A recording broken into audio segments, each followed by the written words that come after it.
கேள்வி நேரத்துக்கு வருவோம். கேள்வி நேரம் அப்படின்றது வந்து முன்கூட்டியே தயாரிக்கப்பட்ட கேள்விகளுக்கு உறுப்பினர்கள் அரசு தரப்புல இருக்க அமைச்சர்கள் பதில் சொல்லுவாங்களா, எம்எல்ஏக்கள் அமைச்சர்கள் பதில் சொல்லுவாங்களா, இல்ல ஸ்பான்டேனியஸா அங்கிருந்தே கேள்விகள் எழுப்பப்படும்? இல்ல கேள்விக்கு வந்து ஒரு ஃபார்ம் இருக்கு.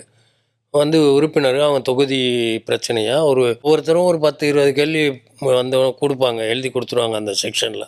இது அந்தந்த எந்த துறை சம்மந்தமானதோ அந்த துறை செயலாளருக்கு போகும். போனோடனே அவங்க அந்த சம்மந்தப்பட்ட தொகுதி வரைக்கும் கூட அனுப்பிச்சு அதிகாரிகள்கிட்ட விளக்கம் கேட்டு அதை தயார் பண்ணுவாங்க. அப்போ விளக்கம் கேட்டு மினிஸ்டருக்கு ரிப்ளை அனுப்பிச்சோன்னா மினிஸ்டர் தயாராக இருக்கார் பதில் சொல்ல அப்படின்னா அந்த கேள்வி எடுத்துக்கொள்ளப்படும். அப்படி எடுத்துக்கிறப்ப இப்போ சட்டசபையில் இன்றைக்கி கேள்வி நேரம் 9:30 to 10:30 ஃபிக்ஸ் பண்ணியிருக்காங்கள. அப்போ 10 கேள்வி தான் மேக்ஸிமம் எடுத்துக்குவாங்க.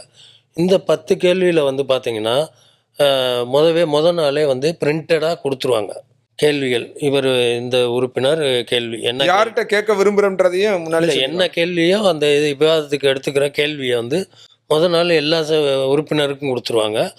மெயிலும் அனுப்பிச்சிருவாங்க பிரிண்ட் ஃபார்மேட். அதுதான் நான் கேட்குறேன், அந்த நடைமுறை எப்படி இருக்கு? இப்போ நான் ஒரு உறுப்பினராக இருக்கேன், ஒரு தொகுதியோட எம்எல்ஏவா இருக்கேன், என் தொகுதி சார்ந்து நான் ஒரு கேள்வி எழுப்பணும்னு நினைக்கிறேன். அது துறை சார்ந்த அமைச்சர்கிட்டையோ செயலர்கிட்டையோ கேட்கணும்னு நினைக்கிறேன் அப்படின்னா செயலர்கிட்ட கேட்கும்போது அமைச்சர் தான் அதுக்கு பதில் சொல்லுவாங்க. அப்படின்னா நான் ஒரு படிவத்தை நீங்க சொல்றதுலேருந்து புரிஞ்சுக்கிறது, ஒரு படிவம் இருக்கு, அதற்கான படிவத்தில் கேள்வி எந்த துறை என்ன ஏதுன்னு ஃபில் பண்ணி அதை சபாநாயகர்கிட்ட ஒப்படைக்கணுமா? இல்லை, அது செக்ஷன்லேயே ஒப்படைச்சிடலாம். சட்டசபையில் அதுக்குன்னு ஒரு செக்ஷன் இருக்குது. அந்த செக்ஷனில் ஃபார்ம் வாங்கி ஃபில் பண்ணி அங்கேயே கொடுத்துடலாம். அவங்க செக்ரட்டரிக்கு அனுப்பிச்சிடுவாங்க. செக்ரட்டரி அதை இது பண்ணி ஒரு வாரத்தில் பதில் வரலாம், ஒரு வருஷ கணக்கில் கூட ஆகலாம் பதில் வர்றதுக்கு. அந்த பதில் வந்த பிறகு அதில் ஒரு 10 மட்டும் செலக்ட் பண்ணுவாங்க. அந்த கேள்வியை ஏற்றுக்கொள்கிற ப்ரொவிஷன் அல்லது ப்ரிவிலேஜஸ் இவருக்கு இருக்கா, அமைச்சருக்கு? இதை நான் இது இன்னைக்கு இதுக்கு பதில் சொல்கிறேன், இல்லை இன்னைக்கு சொல்ல முடியாது, வேண்டாம். பதிலுக்கு அவர் ரெடினா தான் கேள்வியை எடுத்துக்கிடுவாங்க. அமைச்சர் அமைச்சர் தான் முடிவு எடுக்கணும். இல்லை, அமைச்சர் செக்ரட்டரி கொடுக்குற பதிலுக்கு நான் பதில் கொடுக்குறேன்னு சொல்லிட்டா அந்த கேள்வியை எடுத்துக்கிடுவாங்க. விவாதத்துக்கு அந்த 10 கேள்வியில் அது இருக்கும்.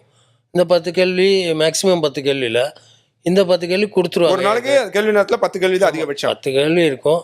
அதுக்கே நிறைய டைம் ஆயிரும், 1 மணி நேரத்தில் முடியாது. இப்போ அந்த கேள்வி கொடுத்துருவாங்க, பதில் அமைச்சர் பேரை போட்டு கொடுத்துருவாங்க. அது எடுத்தோன்னா இந்த கேள்வி உறுப்பினர் பேரை மட்டும் சொல்லுவார் சபாநாயகர். அமைச்சர் எந்திரிச்சு அதுக்கு பதில் சொல்லுவார். பதில் சொல்கிறப்ப அந்த சம்மந்தப்பட்ட உறுப்பினர், கேள்வி எழுப்பின உறுப்பினர் ஒரு 2 கேள்வியை கேட்கலாம். அது சம்மந்தமாக அது தொடர்பான கேள்விகள் அடுத்து கிளாரிஃபிகேஷன் கேட்கலாம், அடிஷனலாக. ஆமாம், கேட்கும் போதே இப்போ அதே சம்மந்தமாக இன்னொரு உறுப்பினர் வேறு கட்சி உறுப்பினரோ இல்லை யாரோ அவருக்கு அந்த துறை சம்மந்தமாக ஒரு டவுட் இருக்கும், ஒரு கேள்வி கேட்கணுன்னு இருக்கும். ஸோ முதல் நாளே உங்களுக்கு பிரிண்டடில் கேள்வி வரும். என்னால் கூட்டுறவுத்துறை கேள்வினா நமக்கு ஒரு கூட்டுறவுத்துறையில் ஒரு கேள்வி இருக்குன்னு அவர் வச்சுருப்பார். அவர் துணை கேள்வி கேட்கணும்னு இருந்திருப்பார்.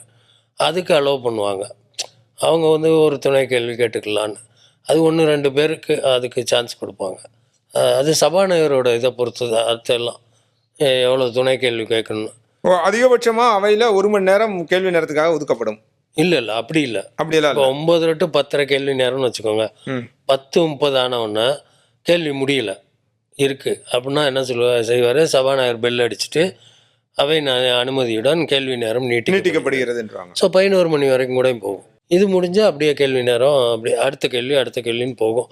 சில டைம் ஆயிடுச்சுன்னா கட் ஷார்ட் பண்ணிடுவாங்க. இந்த துணை கேள்வியெல்லாம் கேட்க விட மாட்டாங்க. அதிகபட்சம் 11 மணிக்கு முடிஞ்சோம் கேள்வி நேரம். அதிகபட்சமானது தான்.